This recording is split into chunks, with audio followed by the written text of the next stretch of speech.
The rain hammered against the windshield like 1,000 angry fists as I gripped the steering wheel, my knuckles white against the leather. Through the blur of water and failing wipers, I could barely make out the silhouette of the ranch house, the same house I'd sworn I'd never return to. But here I was, 3 years later, pulling up the gravel drive with my heart in my throat and a letter in my pocket that changed everything. The porch light flickered on, and I saw him standing there, tall and broad-shouldered against the doorway, his cowboy hat casting shadows across a face I'd tried so hard to forget. When our eyes met through the rain-soaked glass, I felt something crack open inside my chest, something I'd spent years trying to seal shut. He stepped into the storm without a coat, walking toward my car with purpose, and I realized with terrifying clarity that some promises, no matter how dangerous, were impossible to break. I killed the engine but couldn't move. My hands were shaking from the cold, I told myself, though we both knew better. Through the driver's side window, distorted by rivulets of rain, I watched Jake approach. He moved with that same confident stride I remembered, the one that came from a lifetime of working cattle and breaking horses, the one that had always made my stomach flip in ways I'd been too scared to name back then.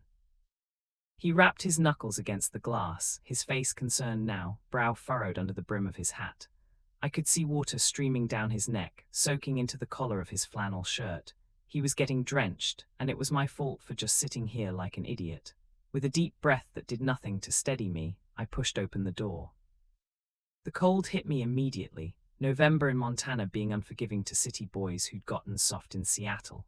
But before I could even step out, Jake's hands were there, one on my elbow, one on my shoulder, steadying me as I stood. We were close, closer than I'd expected, and I could smell hay and leather and something uniquely him that memory hadn't quite captured.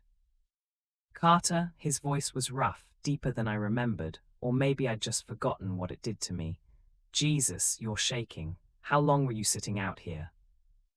I don't know, I admitted, my teeth starting to chatter. I wasn't sure if I should, if you'd want. Get inside. He didn't let me finish, already guiding me toward the house with a firm hand on my back. Whatever brought you out here in this storm, it can wait until you're not hypothermic. The ranch house smelled exactly as I remembered, coffee, wood smoke, and the faint sweetness of hay that permeated everything. Jake's father had been a banker who'd bought this place as an investment 20 years ago, never expecting his only son would fall in love with ranching and refuse to join the family business. That decision had created a rift between them that still hadn't healed, even now. But standing in the warm kitchen, watching Jake grab towels from a drawer with familiar ease, I realized this house had become more his than it ever was his father's. Sit, he ordered, nodding toward the kitchen table. I obeyed, too cold and overwhelmed to argue. He draped a towel over my shoulders, then crouched down in front of me, pulling off my soaked shoes with gentle efficiency. The intimacy of the gesture sent heat flooding through me that had nothing to do with the warm house. Your socks are soaked through. Stay here. He disappeared down the hallway, leaving me alone with the ticking of an old clock and the sound of rain against the windows. My eyes roamed the kitchen, cataloguing what had changed and what hadn't. New curtains, navy instead of the faded yellow his mother had chosen. A coffee maker that actually looked like it belonged in this decade. But the same scarred wooden table where we'd done homework together, the same photographs on the refrigerator, the same view out the window toward the barn where we'd shared our first beer at 16.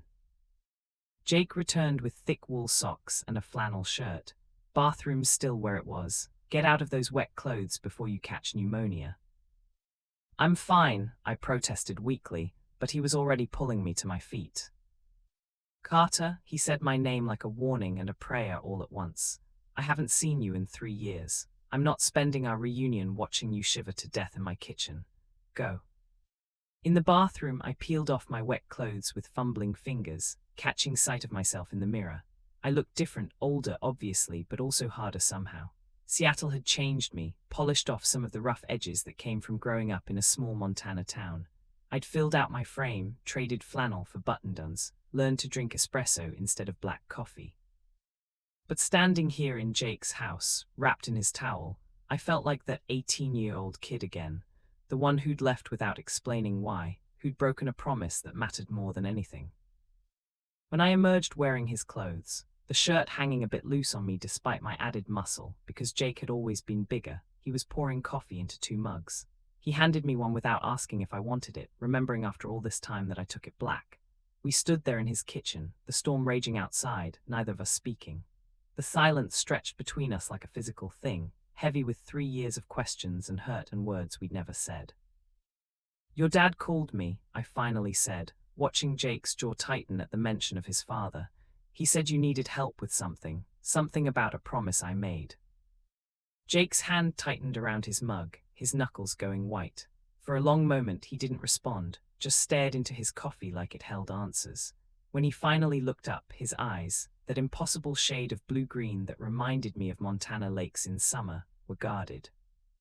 "He had no right to call you." His voice was controlled, but I could hear the anger simmering underneath. "I told him I'd handle it myself." "Handle what, Jake?" I set my mug down, taking a step closer. "Your dad was cryptic on the phone. Something about the ranch being in trouble and a promise from when we were kids. He mentioned 10 inches. "Jesus!" Jake turned away sharply, running a hand through his hair and knocking his hat onto the counter. "He told you about that." "Told me about what?" Frustration was creeping into my voice now. "I drove 6 hours in a storm because your father made it sound urgent. Made it sound like you needed me. If that was wrong, if I shouldn't have come." "You shouldn't have come." The words came out harsh, but when Jake turned back to face me, his expression had cracked, showing something raw underneath. "Because now you're here, and I have to look at you and remember why I stopped calling, why I stopped texting, why I had to cut you out of my life completely just to get through each goddamn day." The air left my lungs. We'd never talked about it, about why our friendship had ended in silence and distance instead of the explosive fight it probably deserved. After I left for Seattle, I'd tried to keep in touch. Called, texted, sent stupid memes about things only we would find funny. For 6 months, Jake had responded less and less until one day he just stopped. No explanation, no goodbye, just silence that hurt worse than any words could have. "I'm sorry," I whispered, though I wasn't even sure what I was apologizing for. Leaving, coming back, the promise I'd made when we were 17 and stupid, and didn't understand what we were really offering each other. Jake's laugh was bitter. "You're sorry, that's Rich Carter. You left. You got out of this town, went to college, built a whole new life. That was the plan, remember? You were supposed to leave and never look back. You were supposed to come with me." The words burst out before I could stop them, carrying 3 years of hurt and confusion. "We talked about it, Jake. Seattle, you and me. We were going to." "We were kids." He cut me off, his voice rough. "We didn't know what we were talking about. I had the ranch. You had dreams bigger than this town. It made sense for you to go." "Without you," I said it like an accusation because it was. "You made that choice for both of us. Because one of us had to be smart about it." Jake's control was slipping now, emotion bleeding through. "You think I wanted to stay here, watch you drive away, spend every day wondering if you'd found someone better, someone who fit into your new city life, someone who wasn't just some rancher with dirt under his fingernails." The confession hung between us, raw and painful. Outside, thunder rolled across the valley, shaking the windows. Inside, my heart was pounding so hard I thought he might hear it. "There was never anyone else," I said quietly. "How could there be?" Jake's eyes snapped to mine, searching for the lie he expected to find, but there wasn't one. In 3 years I'd tried, God, I'd tried. Dated a lawyer named Marcus who was smart and handsome and exactly the kind of man I was supposed to want. Went on apps, met guys at bars, let friends set me up with their gay friends who all seemed so much more evolved than I felt. But none of them were Jake. None of them knew me the way he did. None of them made me feel like I was home. "Carter," my name came out strangled, and Jake took a step toward me before stopping himself, his hands clenching at his sides. Don't come back here after 3 years and say things like that. It's not fair." "What's not fair," I said, closing the distance between us until I could see the flecks of gold in his eyes, "is that your father called me out of the blue, told me you were in trouble, mentioned a promise I made when I was 17 years old and then refused to explain. What's not fair is that I've spent 3 years trying to forget you and it's never worked. Not for a single day. So tell me, Jake, tell me what's going on, tell me why I'm really here." His breath hitched, and for a moment I thought he might kiss me, thought he might finally do what we'd both been too scared to do when we were younger. Instead, he reached into his pocket and pulled out a folded piece of paper, worn at the edges like it had been read 100 times. "Remember sophomore year?" His voice was quieter now, steadier. When my mom got sick and my dad wanted to sell the ranch to pay for her treatments. You and I were in the barn, and I was losing my mind because this place was all I'd ever wanted, all I'd ever loved. I remembered, God, I remembered. Jake had been 16, I'd been 15. His mother had been diagnosed with stage 3 breast cancer, and his father, practical, logical banker that he was, had immediately started calculating the financial burden. The ranch had been hemorrhaging money for years, and selling it seemed like the obvious solution. But to Jake, it had been like suggesting they amputate a limb. You made me promise something that night, Jake continued, unfolding the paper. You said if I could keep the ranch running for 10 years, prove to my father it was viable, you'd help me with one impossible thing, one thing I'd never be able to do alone. He handed me the paper, and my hands trembled as I recognized my own teenage handwriting, cramped and earnest on notebook paper. I, Carter Bennett, do solemnly promise Jake Whitman that if he can keep the Whitman Ranch running and profitable for 10 years, I will help him with any one thing he asks, no matter how impossible, scary, or difficult. This includes but is not limited to fighting bears, robbing banks, moving mountains, or anything else that requires 2 people instead of 1. 10 inches of effort for 10 years of dedication. Signed this day, November 15th, 2016. 10 inches, I breathed, understanding flooding through me. You needed 10 inches of something. The north pasture fence line, Jake finished.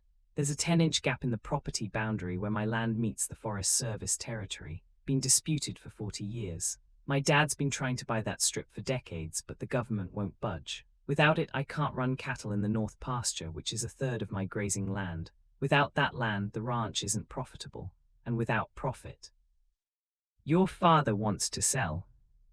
He's already got buyers lined up. Jake's voice was flat, defeated. Developers who want to turn it into luxury vacation rentals for rich people from California. They've offered 3 times what the place is worth as a working ranch. He says if I can't make the numbers work by spring, he's pulling the trigger. That's 5 months, Carter. 5 months to figure out how to acquire a 10-inch strip of land that the federal government has refused to negotiate on for 40 years. I stared at the paper in my hands, at the promise I'd made when I was a kid who didn't understand what I was offering. When I'd thought the hardest thing Jake might ask me to do was help him move furniture or face down his father in an argument. When I'd had no idea that coming back here would mean facing everything I'd run from. I didn't know you kept this, I whispered. I kept everything. The admission was soft, almost too quiet to hear over the rain. Every note you passed me in class, every stupid drawing you made, every photo we took. I kept all of it, even when I knew I shouldn't, even when I told myself I needed to move on. My chest felt too tight, emotions warring inside me that I didn't have names for. Or maybe I did, and I was still too scared to say them out loud.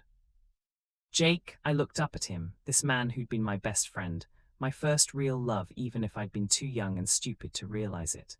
You really think I can help you get this land? I'm a graphic designer. I don't know anything about property law or federal regulations or... You're smart, he said it with complete confidence like it was a fact as fundamental as gravity. You're creative, you think differently than anyone else I know, and you promised. I know it was a long time ago, I know we were kids, but you promised, Carter, and I'm asking. The weight of it settled over me, the promise, the history, the 3 years of silence, and the undeniable fact that I'd never stopped loving him. Not for a single day, not even when I should have. Okay, I said, my voice steadier than I felt. Okay, I'll stay, we'll figure this out. Something flashed across Jake's face, relief, gratitude, and something else I couldn't quite name. He reached out, and for a breathless moment, I thought he might touch me. Instead, he grabbed his hat off the counter, settling it back on his head like armor. Guest room's made up, he said, his voice carefully neutral. Same as always, you should get some sleep. We'll start fresh in the morning. Jake. Good night, Carter. He walked past me, close enough that our shoulders almost brushed, and disappeared down the hall. A moment later, I heard his bedroom door close with careful softness. I stood alone in the kitchen, holding a promise I'd made a lifetime ago, and wondered what the hell I'd just agreed to. Outside, the storm raged on. Inside, I felt like I was standing at the edge of a cliff, about to jump without knowing what waited below. The guest room was exactly as I remembered, same quilt on the bed, same view of the barn through the window, same small desk where I'd done homework on weekends when my own house felt too lonely. I'd spent so many nights here as a teenager, staying over after studying or helping with ranch work, that it had felt more like home than my actual home. My parents had been fine with it, too wrapped up in their own lives, and eventual divorce to question why their son spent so much time at the Whitman place. I sat on the edge of the bed, still wearing Jake's clothes, and pulled out my phone. 3 missed calls from my boss in Seattle, 2 texts from my roommate asking when I'd be back, and 1 from Marcus, the lawyer I'd dated for 6 months before realizing I was never going to feel what I was supposed to feel. I ignored all of them and opened my laptop instead. If I was going to help Jake save this ranch, I needed to understand exactly what we were up against. I spent the next 3 hours researching property disputes, federal land management, Forest Service regulations, and every legal case I could find involving boundary disagreements in Montana. The more I read, the more impossible it seemed. The 10-inch strip Jake needed was technically part of a larger Forest Service holding, and the government agency had a decades-long policy of not selling or trading parcels under 5 acres. 10 inches of fence line didn't even amount to a full acre. But there had to be a way. There was always a way if you looked hard enough, thought creatively enough, cared enough to find it. Around 2 in the morning, I finally closed my laptop and lay back on the bed, staring at the ceiling. Through the wall, I could hear Jake moving around in his room, the creak of floorboards, the sound of dresser drawers opening and closing. Was he having as much trouble sleeping as I was? Was he replaying our conversation in the kitchen, wondering if calling me back here had been a mistake? I closed my eyes and tried not to think about how close we'd been standing, about the way he'd said my name like it hurt, about the confession he'd made about cutting me out of his life. But sleep wouldn't come, and eventually I gave up trying. The house was dark and quiet when I padded down the hallway toward the kitchen, thinking coffee might help. But as I passed Jake's room, I noticed his door was open a crack, and through it I could see lamplight. I shouldn't stop. I should keep walking, give us both space. But my feet had other ideas. I knocked softly, and Jake's voice came through. Yeah. He was sitting on his bed, shirtless, a stack of papers spread around him. Financial documents, I realized. Loan statements, ranch operation costs, profit and loss sheets. The weight of what he'd been carrying alone was written in every line of those documents, in the tension of his shoulders, in the dark circles under his eyes that I'd noticed earlier but hadn't wanted to acknowledge. "Can't sleep?" he asked, not looking up. 3 years in Seattle kind of messed with my internal clock, I said, which was partly true, plus the time difference, plus the fact that I just drove 6 hours and got hit with a lot of information. Jake finally looked up, and his eyes swept over me in Jake's borrowed clothes before he seemed to catch himself. "Yeah, sorry about that. The information dump, I mean. Not exactly the welcome home you probably expected." "I didn't expect a welcome home at all," I admitted, leaning against the doorframe. "I thought you hated me." His hands stilled on the papers. "I never hated you, Carter. That would have been easier." The words hung between us, loaded with meaning. I pushed off the doorframe and crossed to the bed, sitting on the edge carefully, leaving space between us. Up close, I could see the fine scars on his hands from ranch work, the way his shoulders had broadened even more in the last 3 years, the tattoo on his ribs that I'd never seen before, coordinates, I realized, probably of the ranch. "Can I ask you something?" I said quietly. "Depends on the question." "Why did you stop talking to me? Really?" I looked at him, needing to see his face when he answered. "I know what you said earlier about it being too hard, but there's more to it, isn't there?" Jake was quiet for a long moment, his jaw working like he was trying to find the right words. Finally, he set down the papers and turned to face me fully. "You called me one night," he said slowly. "About 6 months after you left. You were drunk, not sloppy, just loose enough that you weren't filtering yourself. You told me about this guy you'd met. Marcus, I think his name was. You said he was smart and successful and that your friends really liked him. You said he was taking you to some art gallery opening and you were wearing a suit he'd helped you pick out." My stomach dropped as the memory came back, hazy and embarrassed. I'd been trying to make Jake think I was moving on, trying to convince both of us that I was building a life without him. It had been cruel, even if I hadn't meant it that way. You sounded happy, Jake continued, his voice rough. Or at least you were trying to sound happy. And I realized that's what you deserved, someone who fit into your world, who could take you to gallery openings and help you pick out suits. Someone who wasn't stuck on a failing ranch in Montana, covered in dirt and cow shit. So I stopped answering. Because every time we talked, I had to pretend I was happy for you, and I couldn't do it anymore. Jake, I didn't know what else to say. How could I tell him that Marcus had been an attempt to forget him? That every gallery opening had felt empty because Jake wasn't there to make sarcastic comments about pretentious art? That the suit had never fit right because it wasn't me. It was who I thought I was supposed to be. You don't have to explain, Jake said, reading something in my expression. We were kids making promises we couldn't keep. You were right to move on. Except I didn't. The words came out before I could stop them. Move on, I mean. I tried, Jake. God, I tried. But you were still the person I wanted to tell when something funny happened. Still the one I thought about when I couldn't sleep. Still the only person who'd ever made me feel. I cut myself off, aware that I was saying too much, crossing lines we'd never even acknowledged existed. But Jake was staring at me with an intensity that made my skin feel too tight, his eyes searching my face like he was looking for proof I was real. Made you feel what? His voice was barely above a whisper. Safe, I said finally.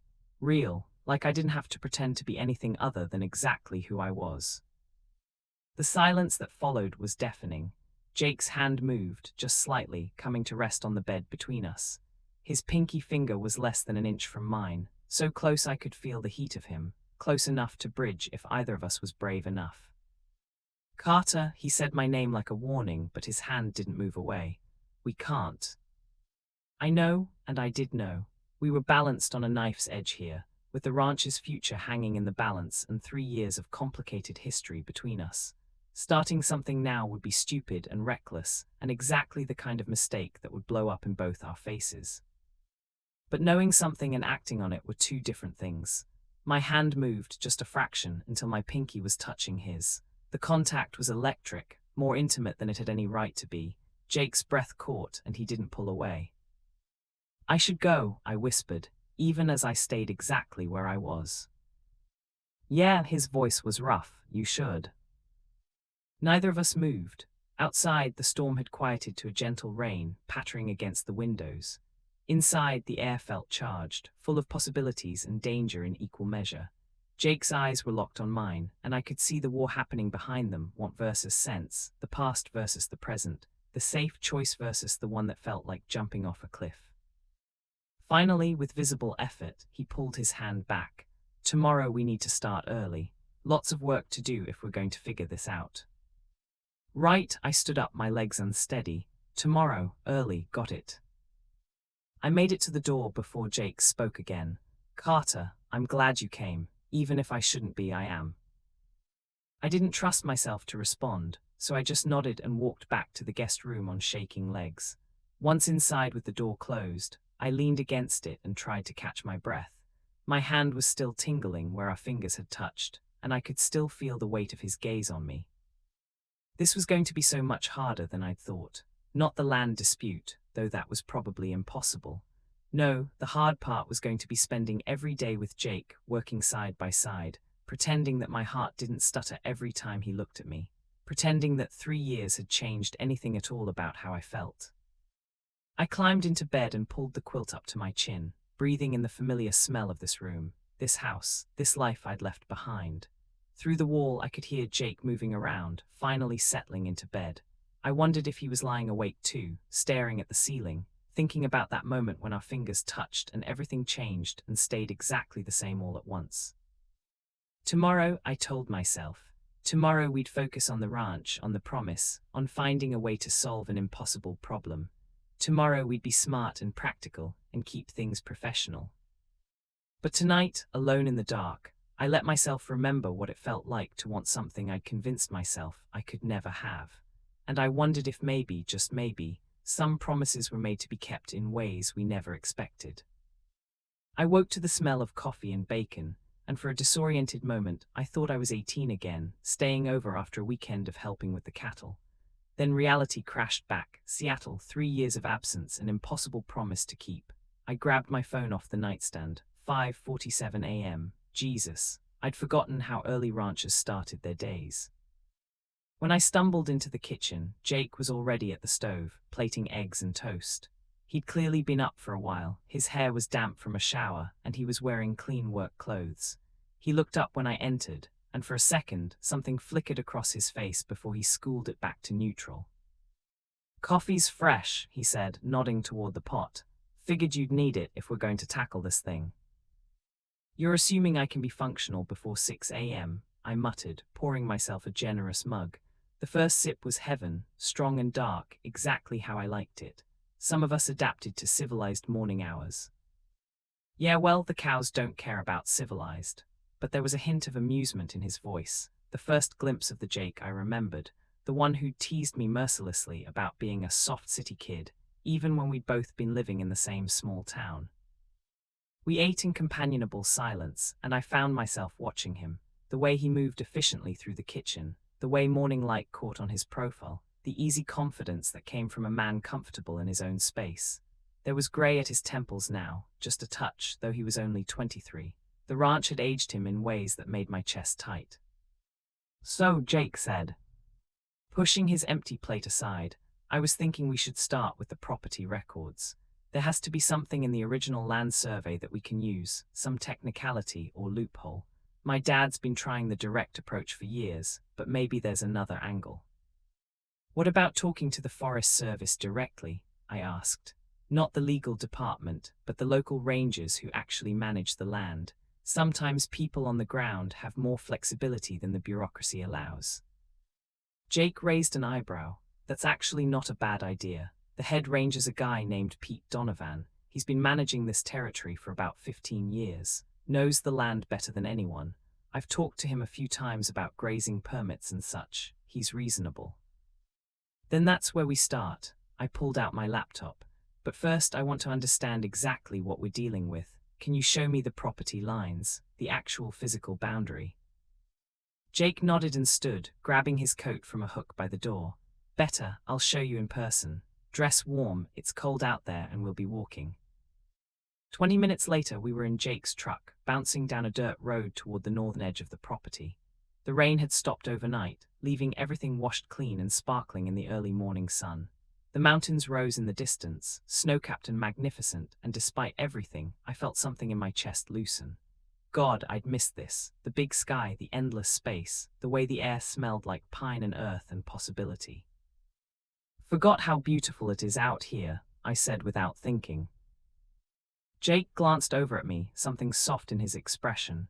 "Yeah, it is," but he wasn't looking at the landscape. We drove in silence for another 10 minutes before Jake pulled over and killed the engine. "We walk from here. It's about half a mile to the fence line." The land was rough and wild, dotted with sagebrush and rocky outcroppings. Jake led the way with the ease of someone who'd walked this path 1,000 times, and I followed, trying not to notice the way his shoulders moved under his coat or how his breath puffed white in the cold air. We were just two friends working on a problem. That was all. That was all this could be. Finally, we reached a barbed wire fence marking the property boundary. On our side, the land sloped gently down toward a creek. On the other side, Forest Service territory, the slope continued, thick with pines and aspens that were gold even this late in the season. Here, Jake walked along the fence until he reached a section where the line jogged slightly, creating a small wedge of disputed land. "See how the fence cuts in right here? That 10-inch strip, it doesn't seem like much, but it's right at the narrowest point of the creek crossing. Without access to that crossing, I can't move cattle between the south and north pastures without going miles out of the way. It makes the whole grazing rotation impossible." I studied the land carefully, trying to see what Jake saw. To my untrained eye, it looked like wilderness, beautiful but generic. But to a rancher, every inch mattered. Water access, grazing rotation, efficient movement of livestock. It all depended on being able to use every bit of available land. "What's on the Forest Service side?" I asked. "Is it actively managed, protected habitat, recreation area?" "That's the thing." Jake leaned against a fence post, frustration evident in the tight line of his shoulders. "It's not protected habitat. No endangered species, no special designation. It's just buffer land between the ranch and the main forest. but the Forest Service has a blanket policy against selling or trading parcels under 5 acres, and this strip is barely half an acre. They say it sets a bad precedent. I walked along the fence line, my mind working through possibilities. There had to be an angle here, something everyone else had missed. The Forest Service didn't sell small parcels, but what about easements? What about long-term leases? What about... Jake, I stopped walking, an idea forming. What if we're thinking about this wrong? What if instead of trying to acquire the land, we find a way to make the boundary line irrelevant? He pushed off the fence post, interested. What do you mean? A conservation easement. The idea was taking shape now, getting clearer. What if you offered to place a conservation easement on an equivalent amount of your land, say 20 acres, in exchange for permanent grazing rights on this 10-inch strip? The Forest Service gets guaranteed protection of a larger parcel. You get access to the creek crossing. Nobody's buying or selling, so it doesn't violate their 5-acre policy. Jake stared at me and I could see the wheels turning. That could actually work. I've got land on the western edge that's too rocky for grazing anyway, pristine habitat that the Forest Service would love to have protected, if we could structure it as an exchange of rights rather than a land transfer. It might slip through bureaucratic loopholes that a straight sale wouldn't, I finished. It's creative enough to be worth proposing, at least. For a moment, Jake just looked at me, and the expression on his face made my chest tight. It was the same look he'd given me when we were 17, and I'd helped him study for his biology final, the same look when I'd fixed his truck's alternator with a YouTube video and spare parts, the same look that had always made me feel like I mattered in a way I couldn't quite explain. "You're brilliant," he said quietly. "You know that." Heat crept up my neck. It's just an idea, might not work. It's more than I've come up with in 6 months of beating my head against this problem.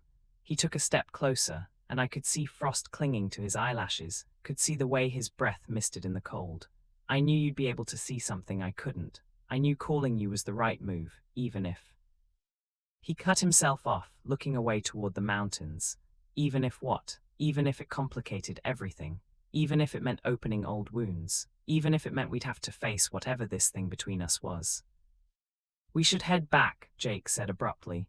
"Call Pete Donovan, see if he'll meet with us. The sooner we can pitch this idea, the better." The walk back to the truck was quieter, both of us lost in thought. But this time, when we climbed into the cab, there was a spark of hope that hadn't been there before. Maybe we could actually pull this off. Maybe, against all odds, we could save the ranch.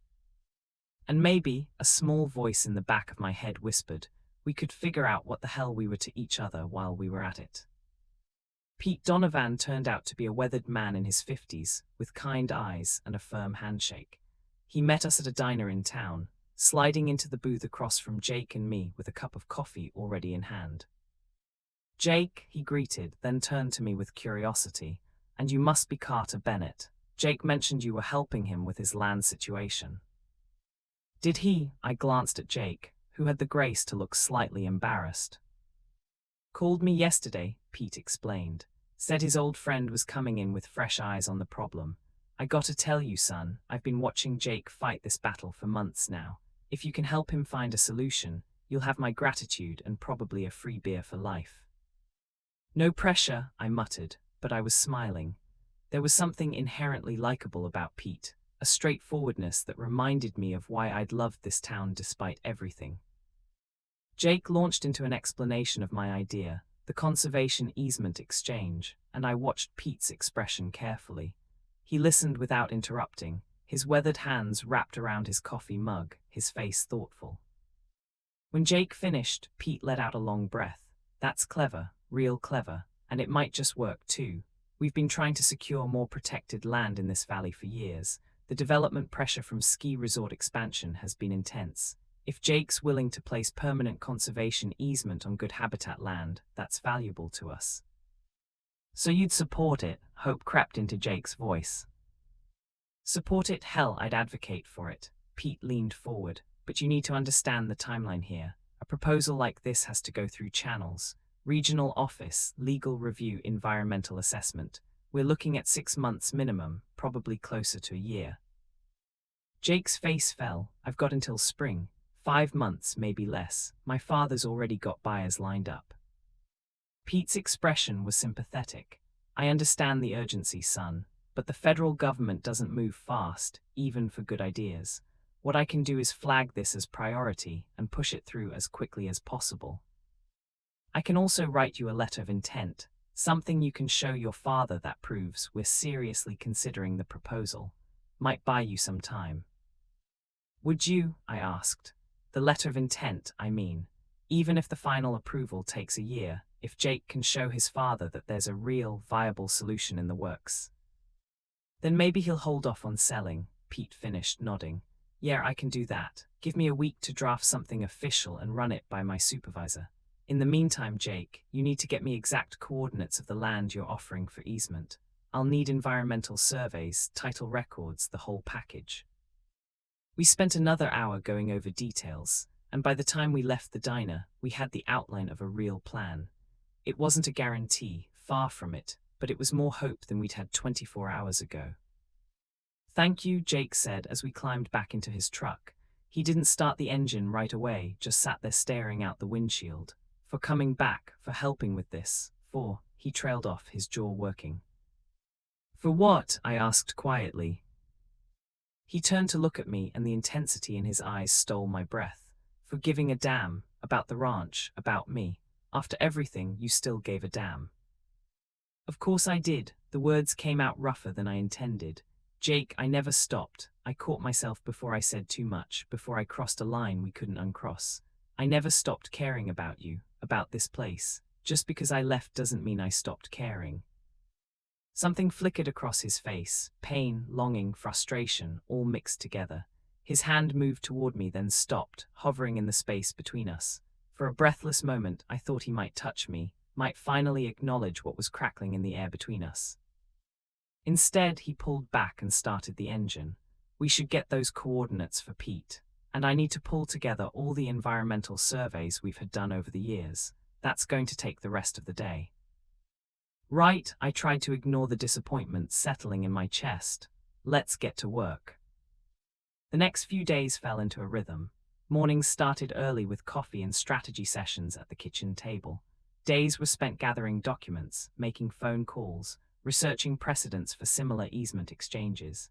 Evenings found us exhausted but cautiously optimistic, sitting in the living room with laptops and paperwork spread across every surface.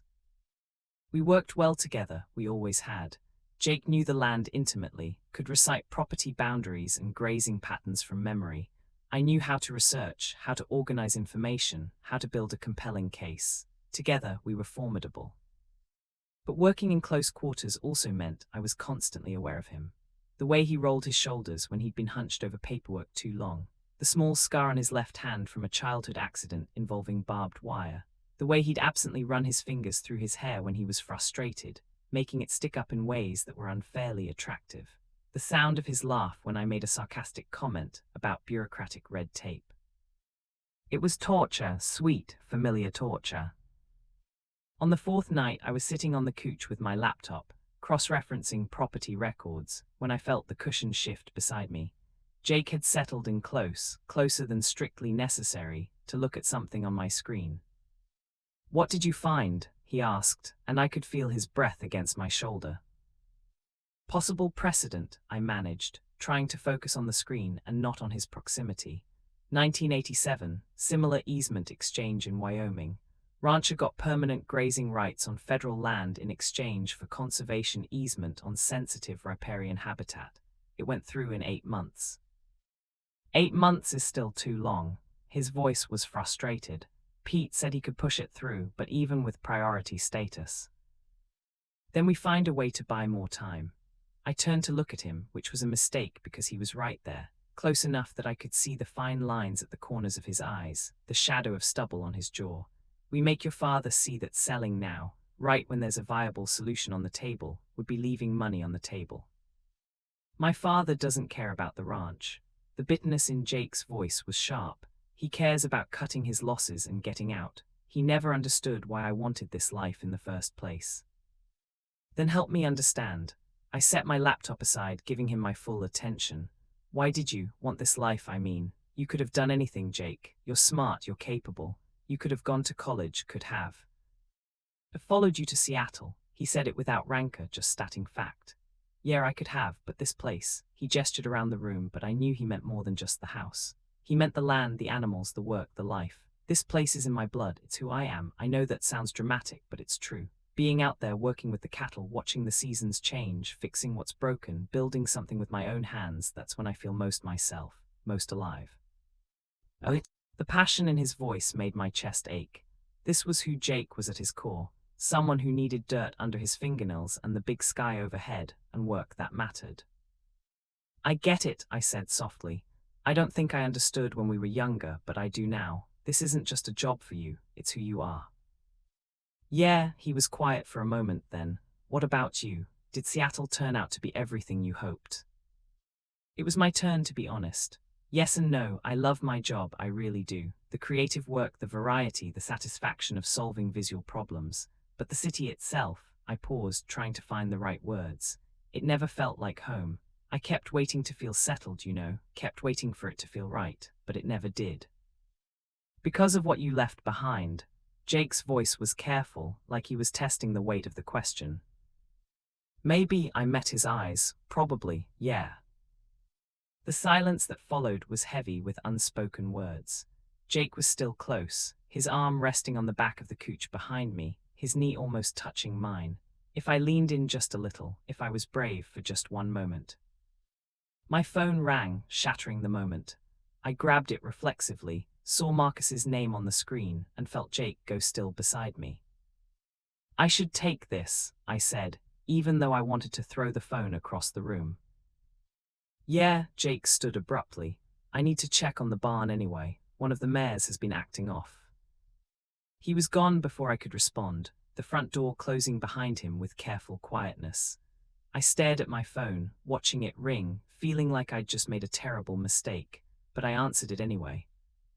Marcus. Finally, he sounded annoyed.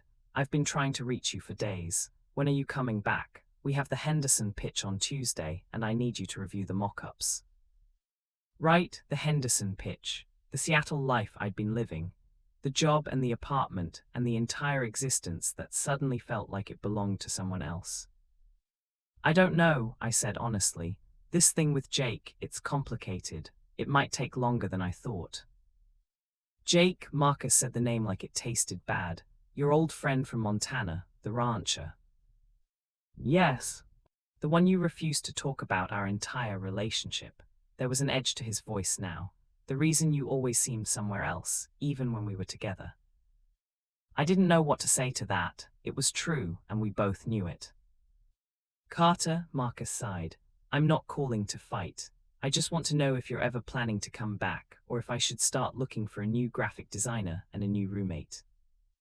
That's not fair, but even as I said it, I knew he had a point.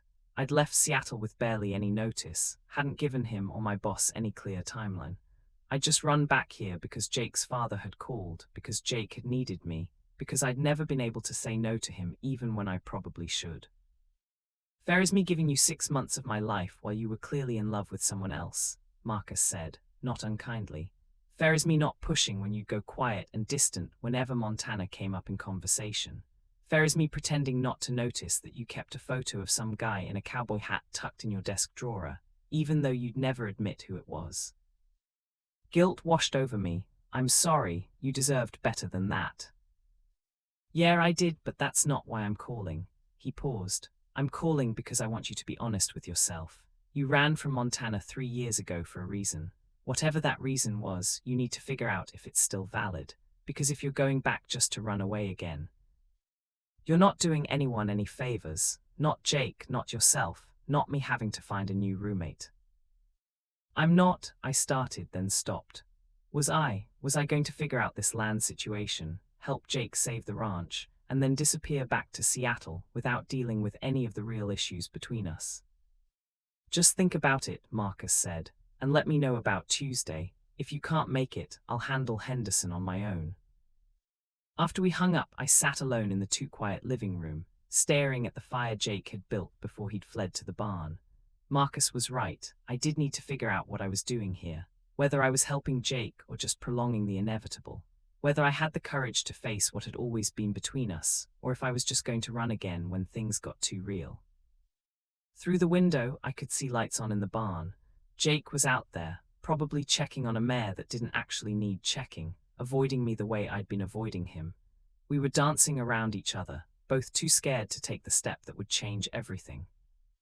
I grabbed my coat and headed for the barn. The barn was warm compared to the November night, heated by the bodies of horses and the radiant warmth of heat lamps in the foaling stalls. I found Jake in the far corner, standing outside a stall watching a beautiful bay mare. He didn't turn when I approached, but his shoulders tensed, telling me he knew I was there.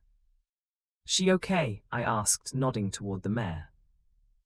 "Yeah, she's fine." Jake's voice was flat, just making excuses to get out of the house. "Jake, you don't have to explain." He finally turned to look at me, and the carefully blank expression on his face hurt worse than anger would have. "It's none of my business who calls you, what you have waiting in Seattle." "It's not like that." I moved closer, needing him to understand. "Marcus and I, we're not together, haven't been for over a year. We're just roommates and co-workers, that's all." "But you were together," it wasn't a question. "For 6 months, it didn't work out." I leaned against the stall door, watching the mare instead of Jake because it was easier. He was a good guy, smart, successful, stable, everything I should have wanted. "Should have," Jake's voice was careful. I couldn't make myself feel what I was supposed to feel. The confession came out quieter than I intended. "I tried, Jake, I really tried, but I kept comparing him to you and he always came up short. Not because there was anything wrong with him, but because he wasn't." "Wasn't what?" I finally looked at him. At this man I'd been half in love with since I was 14 years old and didn't have the vocabulary to name it. "Wasn't you?" The words hung between us, impossible to take back. Jake's eyes widened, something raw and unguarded flashing across his face before he could hide it. "Carter," my name came out rough. Don't say things like that if you don't mean them, if you're just going to leave again." "What if I don't want to leave?" The words burst out before I could stop them. What if coming back here made me realize that maybe I left the wrong thing behind? Jake stared at me, his chest rising and falling rapidly, his hands clenched at his sides. The air between us felt electric, charged with 3 years of unsaid words and denied feelings. "You can't just..." He took a step toward me, then stopped himself. "We can't do this, Carter. We can't start something when everything's so uncertain. When you have a whole life in Seattle and I'm trying to save a failing ranch. When we don't even know if..." "If what?" I closed the distance between us, close enough now to see his pupils dilate, to see the rapid pulse at his throat. "If we're on the same page. Because I think we are, Jake. I think we have been for a long time. We were just too young and scared to do anything about it." And now, his voice was barely above a whisper. "Are we still too scared?" My heart was pounding so hard I thought it might crack my ribs. This was it, the moment we either finally addressed the elephant that had been in every room with us for years, or we backed away and pretended everything was normal, safe, manageable. I was so tired of safe. "I don't want to be scared anymore." I reached up, my hand shaking slightly, and touched his face. His skin was warm despite the cold, rough with stubble, achingly familiar. "I don't want to run from this, from you." Jake's eyes fluttered closed at the contact, and he leaned into my touch like a man starved for it. When he opened them again, they were blazing with an intensity that took my breath away. "If we do this," he said, his voice rough with emotion, "if we take this step, I need to know you're not going to disappear on me again. I can't," his voice cracked. "I can't lose you twice, Carter. I barely survived it the first time." "Then don't let me go." I moved closer still, until our bodies were almost touching, until I could feel the heat radiating off him. "Fight for me this time. Fight for us." For a long moment, Jake just stared at me, searching my face for something. Then, with a sound that was half laugh, half sob, he closed the final distance between us and kissed me. It was everything I'd imagined and nothing like I'd expected all at once. Urgent and gentle, desperate and sweet, years of want and restraint finally breaking free. His hands came up to cup my face, tilting my head to deepen the kiss, and I melted into him, my fingers fisting in his shirt to pull him closer. We broke apart gasping, foreheads pressed together, both trembling.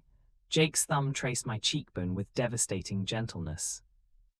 "I've wanted to do that since I was 16 years old," he whispered. Since the night we slept in the barn during that blizzard and you fell asleep on my shoulder. Since the day you helped me fix the fence in the summer heat and I couldn't stop staring at you. Since every single moment we spent together, even when I tried to pretend I didn't. Why didn't you? I asked, my hands still fisted in his shirt, afraid to let go. Why didn't we? Because I was scared. He laughed, but it was tinged with regret. Scared of losing you as a friend. Scared of what people would say. Scared that you didn't feel the same way. And by the time I worked up the courage to tell you, you were already leaving. You had this whole future planned out, and I didn't want to be the thing that held you back. You wouldn't have been. I pulled back enough to look him in the eye. Jake, you were never what held me back. You were what I was running from, because feeling this much scared the hell out of me. Because I thought wanting you the way I did meant there was something wrong with me. There's nothing wrong with you, his voice was fierce. Nothing, you hear me. I nodded, emotion closing my throat. Then I kissed him again, slower this time, trying to pour 3 years of missed moments and longing into it. Jake responded in kind, one hand sliding into my hair, the other settling on my lower back to pull me flush against him. When we finally broke apart, we were both breathing hard. We should go back to the house, Jake murmured against my lips. Before I forget, we're standing in a barn surrounded by horses. I laughed, giddy and overwhelmed and happier than I'd been in years. Yeah, we should. But neither of us moved, too caught up in the moment, in finally being able to touch and hold and kiss after so long denying ourselves. Eventually, though, the cold started seeping in, and practical considerations won out over desire. We walked back to the house hand in hand, neither of us willing to break the contact. Inside, Jake built up the fire while I locked the front door, and then we stood in the living room, suddenly awkward now that we'd crossed this line. Jake started. I mean, we don't have to. Hey, I moved to him, took his face in my hands. We don't have to do anything except be honest with each other, about what we want, what we're ready for, all of it, okay? Relief flooded his features. Okay, good, because I want this, Carter. God, I want this, but I also want to do it right. Not rush, not let the urgency of everything else push us faster than we should go. Agreed, I smiled, brushing my thumb across his lower lip. So we take it slow, we figure things out, we save your ranch and then we figure out what comes next, for both of us. Both of us, Jake repeated, like he was testing the weight of the phrase. Then he smiled, a real, genuine smile that lit up his whole face and made him look 10 years younger. I liked the sound of that. We ended up on the couch, Jake stretched out with me tucked against his side, my head on his chest listening to the steady thump of his heartbeat. We didn't talk much, too content just being close after years of distance. At some point, I started drifting off, warm and safe, and exactly where I was supposed to be. Hey, Jake murmured, his hand rubbing slow circles on my back. You should go to bed. The actual bed, I mean. Don't want to move, I mumbled, already half asleep. His chest rumbled with quiet laughter. Come on, he shifted, helping me sit up. I'll walk you. In the hallway outside the guest room, we stood close, reluctant to separate even for sleep. Jake kissed me again, soft and sweet and full of promise. Tomorrow, he said, we tackle the rest of the paperwork, make this proposal bulletproof. And then, I prompted. And then we figure out the rest. He smiled, tucking a strand of hair behind my ear, one impossible problem at a time. I watched him walk to his own room, then closed my door and leaned against it, my heart full to bursting. Everything was still uncertain. The ranch, my job in Seattle, what a future between us might actually look like. But for the first time in 3 years, I felt like I was exactly where I needed to be. And maybe, just maybe, we could figure out the rest together. I woke to sunlight streaming through the curtains and the smell of coffee drifting down the hall. For a blissful moment, I just lay there, remembering last night, the barn, the kiss, the feeling of falling asleep against Jake's chest. Then reality crept in along with the caffeine awareness. We'd crossed a line we couldn't uncross. Now we had to figure out how to move forward without letting it derail the real reason I'd come back, saving the ranch. When I entered the kitchen, Jake was at the table with his laptop, and what looked like a month's worth of financial records spread out in organized chaos.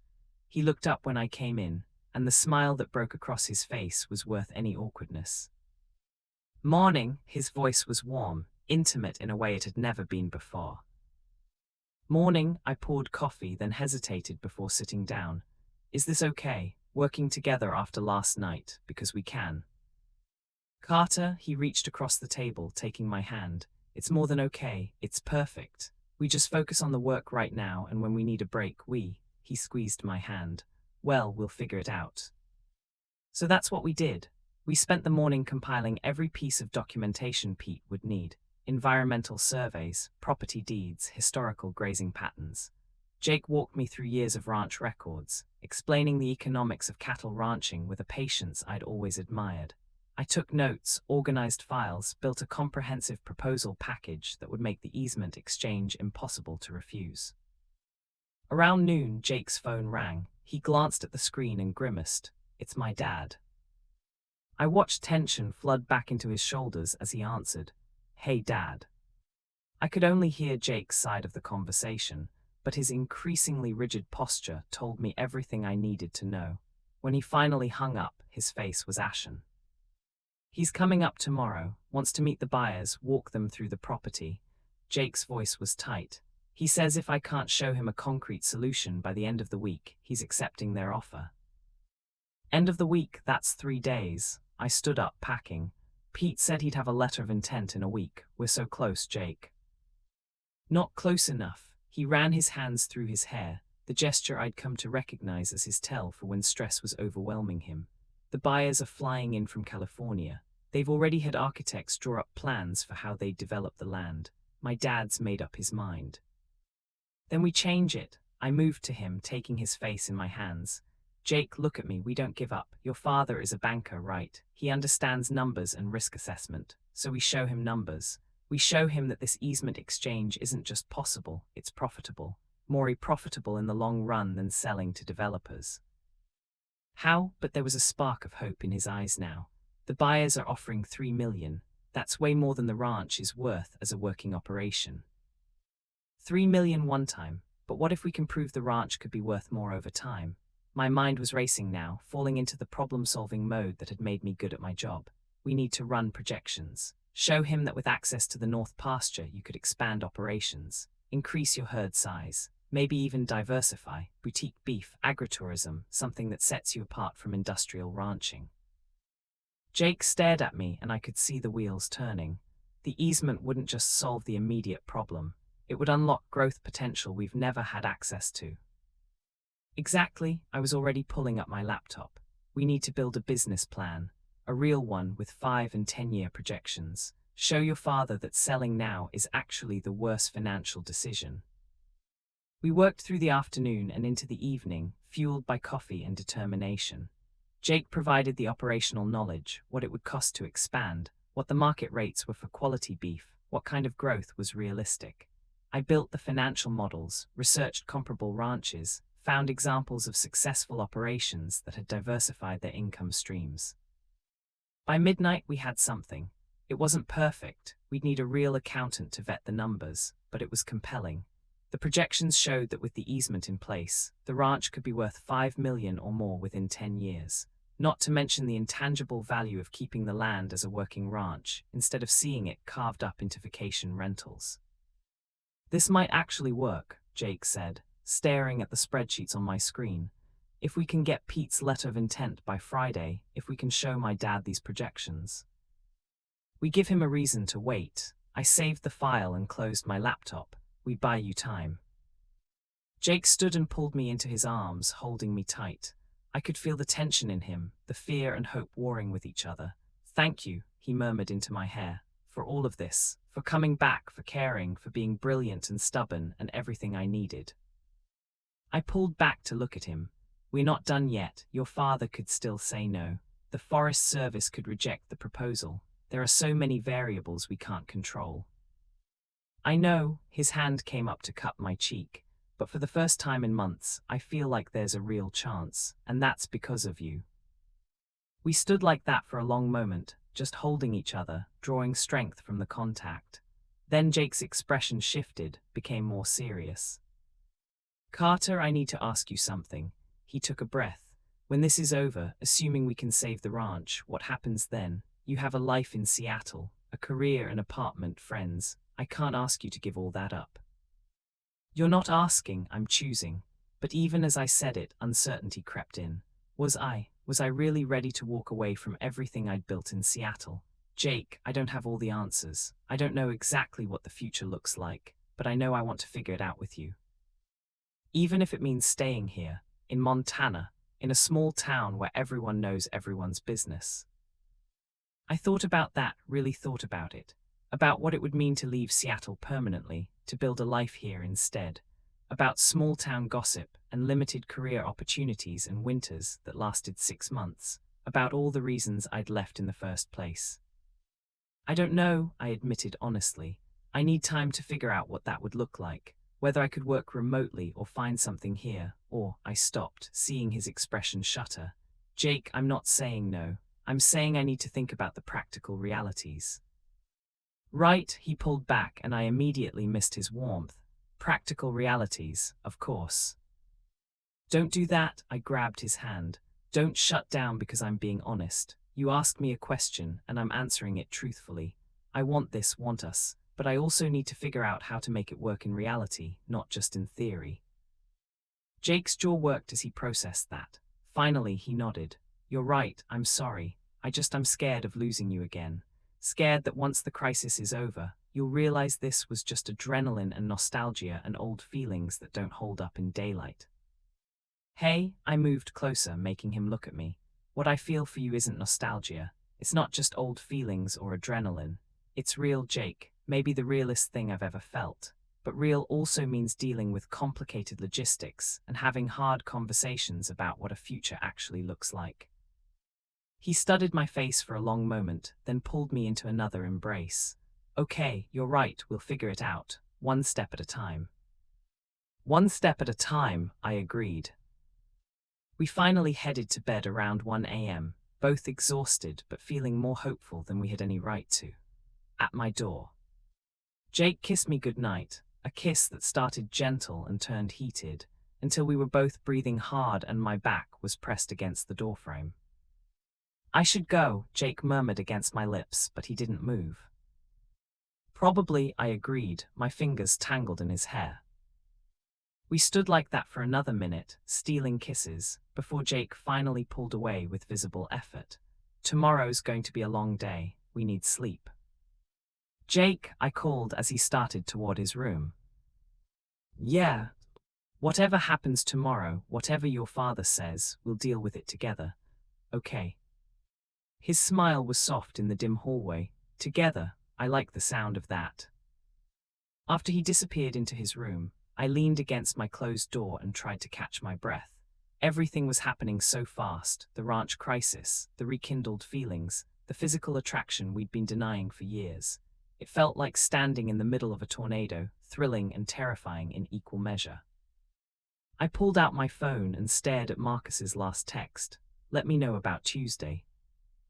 Tuesday, the Henderson pitch. My job, my apartment, my entire Seattle life waiting for an answer I didn't know how to give.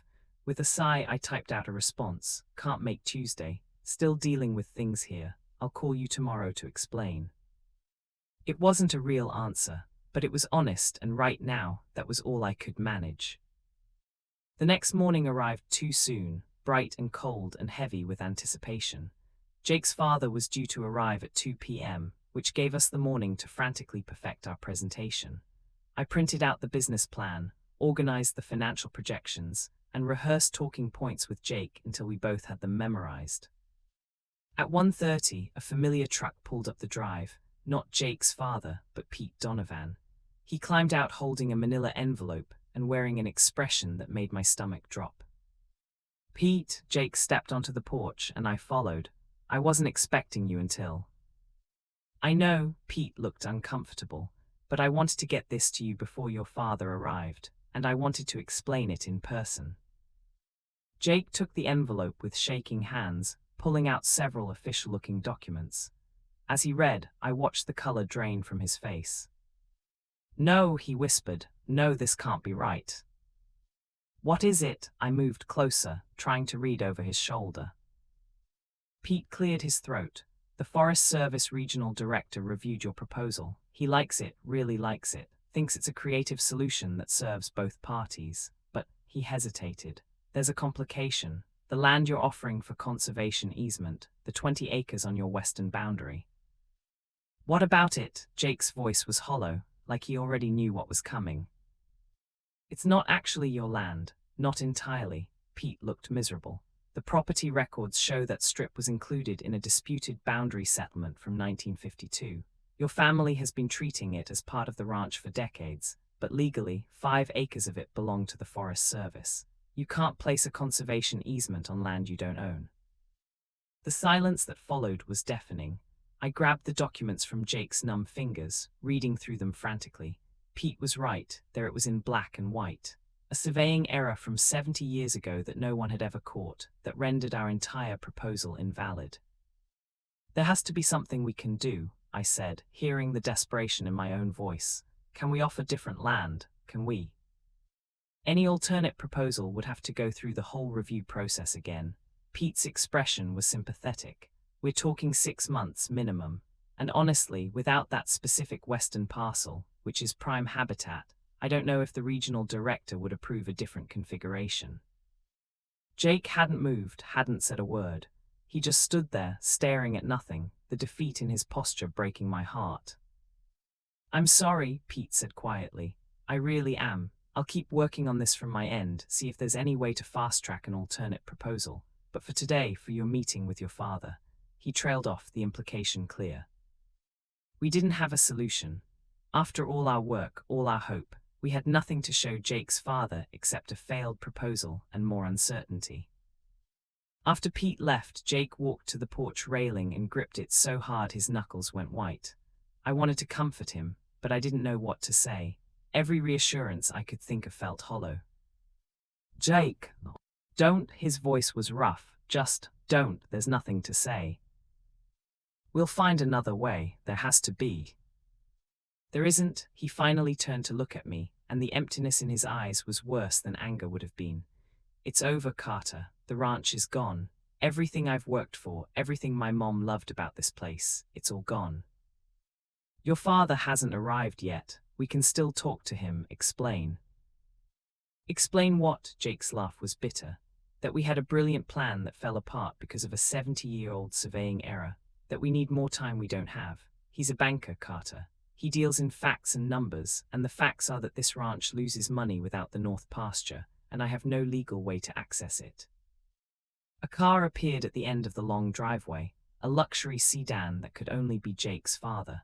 We both watched it approach with a sense of doom. I'm sorry, I whispered. Jake, I'm so sorry. I thought we had it figured out. You tried. He squeezed my hand briefly, then let go. That's more than anyone else did. But some problems don't have solutions, no matter how hard you work at them. Richard Whitman climbed out of his sedan looking every inch the successful banker, tailored suit, expensive watch, perfectly groomed. Behind him, a younger couple emerged, both dressed in designer casual that probably cost more than Jake spent on clothes in a year. The California buyers, I realized with a sinking feeling. Jacob, Richard's greeting was formal, distant. Then his eyes landed on me and surprise flickered across his face. Carter Bennett, I didn't expect to see you still here. I'm helping Jake with the land situation, I said, trying to keep my voice steady. Ah yes, the conservation easement proposal. Richard's expression was neutral. Pete Donovan called me this morning, explained about the survey issue. Unfortunate, but these things happen. Dad, Jake started. These are the Harrisons, Richard interrupted, gesturing to the couple. Mark and Jennifer, they've been very patient waiting for a final decision. I think it's time we gave them one. I watched Jake's face as his father essentially announced the sale without giving him a chance to speak. Watched the last bit of hope die in his eyes, replaced by resignation and grief. I'd like to speak with you privately first, Jake said quietly, before we do the property walkthrough. Richard checked his watch. We're on a tight schedule. The Harrisons have a flight back to San Francisco this evening. Can it wait? No, there was steel in Jake's voice now. It can't. Something in his tone made Richard pause. He glanced at the Harrisons, then back to Jake. Fine, 10 minutes. Carter, perhaps you could show Mark and Jennifer around the barn while we talk. It wasn't really a request. I looked at Jake, who gave me a small nod. With a heavy heart, I led the Harrisons toward the barn, leaving Jake to face his father alone. The Harrisons were exactly what I'd expected. Wealthy, enthusiastic about their vision for turning the ranch into a luxury retreat, completely oblivious to what this land meant to Jake. I gave them a half-hearted tour, pointing out features while my mind raced through options we hadn't considered, angles we'd missed, anything that could save this situation. The views are just spectacular, Jennifer gushed, taking photos with her phone. I'm thinking floor-to-ceiling windows in the main lodge, maybe a hot tub overlooking the valley, very high-end rustic. High-end rustic, Jesus. This place was a working ranch, not a spa resort. But I kept my mouth shut and continued the tour, watching through the barn doors as Jake and his father talked in the driveway. Even from here I could see it wasn't going well. Richard's arms were crossed, his body language closed off. Jake was gesturing emphatically, clearly pleading his case. After 20 minutes, the Harrisons wanted to see the north pasture, the very land Jake couldn't access without the disputed 10-inch strip. I led them up there in Jake's ATV, pointing out the creek crossing and explaining the grazing rotation, even though it physically hurt to describe the system Jake would never get to use.